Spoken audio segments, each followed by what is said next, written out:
During our in-depth research of the 1828 log structure built by Reuben Rice, and undoubtedly his sons as helpers, we found evidence that puncheons had been used for the original flooring. Family tradition had always held that originally the house had puncheon flooring. That was typical of rural vernacular structures of the early 19th century, but little did we think we'd find evidence of it. Several original sleepers, or log floor joists, were found when later flooring was removed, and they had holes where the pegs had been used to fasten down the puncheons. With that evidence, we proceeded to install a replica puncheon floor.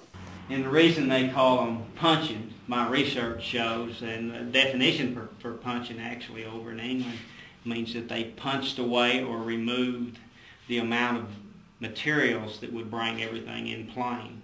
And that's where the word, my understanding and definitions that I found, is that's where the word puncheon actually came from.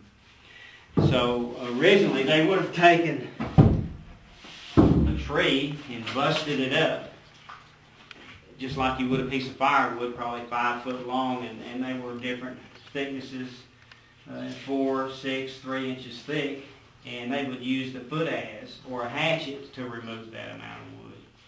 Of course, we've done that with modern tools. It wasn't going to be seen from below, and it saved a lot of labor, but the foot adze marks are on all this puncheon floor just as it would have been. Well, this is our interpretation of a puncheon floor. We've took a few liberties in that we've had the logs planked off and slabbed. We use a lot of the rounds. We would take the rounds and the planks, which were cut oversize, and notch them around to fit on the sleepers to a relatively true elevation. And then we'd take the slabs that we had milled, there again, in order to make it easier to operate and work on, and not to be purchasing materials that we didn't need. Well, then we'd shoot it with a hand adze or a foot adze. Foot adze is a tool that fits usually in between a broad axe and a plane. It'll smooth out the surfaces that were roughened up, of course, with the broad axe. It's basically a horizontal axe. It reacts to grains just like any other axe does. You know, as you get around the knots and stuff, you'll have to learn and follow the grain.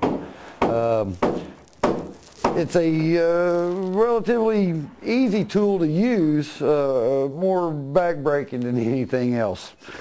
I'll see if I can demonstrate.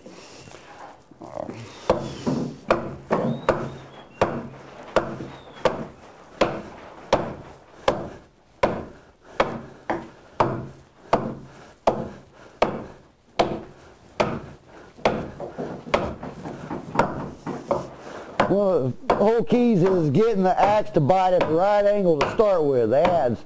Once you get it set to the right angle, it'll peel right on up. Then when you start to get in the grain, you have to take and do a little clearing cut, which is done by throwing the back of the axe handle forward, making the blade cut up through the grains.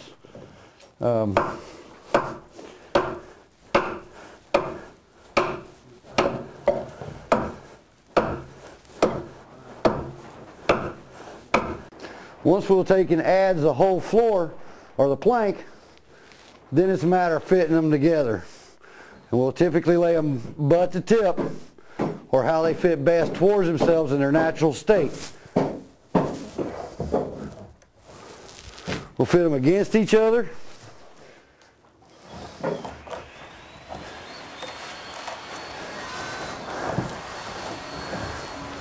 Try and even them up.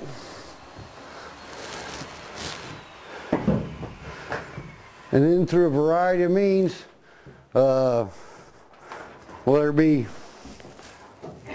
hatchet,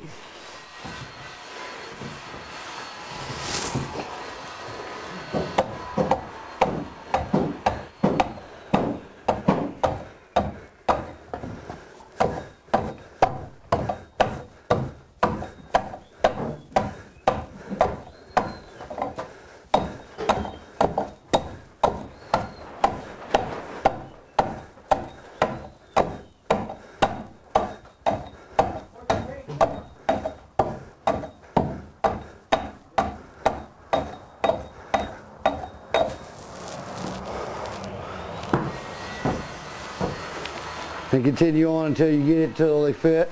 Or in today's modern era, Sawzall or chainsaw, as in that case provides, fitting them together by removing the touching part members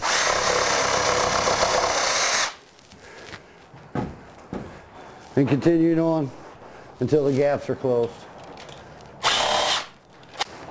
Once you've got them fit together to each other, then they're placed in the floor, and once they're allowed a little bit of time to dry, they'll be drilled and dowel pegged into the sleepers, thereby finishing up our interpretation of a puncheon floor.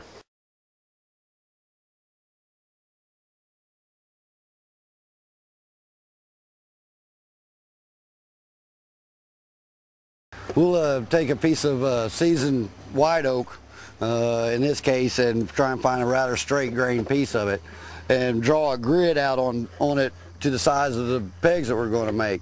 We'll then take a froe and split it out in the sections so that we can take and tear off the sections and have a stock piece to make our peg with. We'll then take it over and put it into a holding device or something along those lines. This one we have as instead of a shaving horse, we've just got a little jig made so that we can pull it. We'll use a draw knife to take and draw it down to the proper size that we're wanting and get it shaved. By doing that, it'll take and keep the grains intact, and instead of cutting and sawing across it, a straight grain or intact grain peg will hold a lot more than a sawn peg, a lot stronger. New Puncheon Flooring at the Rice Upshaw House is interpreting an aspect of Arkansas's early built culture that has nearly been forgotten and overlooked. But it reflects the skills and hard work of early pioneers carving communities out of unsettled land. Descendants of the Rice and Upshaw families were invited to attend the laying of the last puncheons, and many went away with handcrafted wooden pegs to honor the family history and heritage that they've preserved since Reuben Rice and his family arrived in this valley 200 years ago.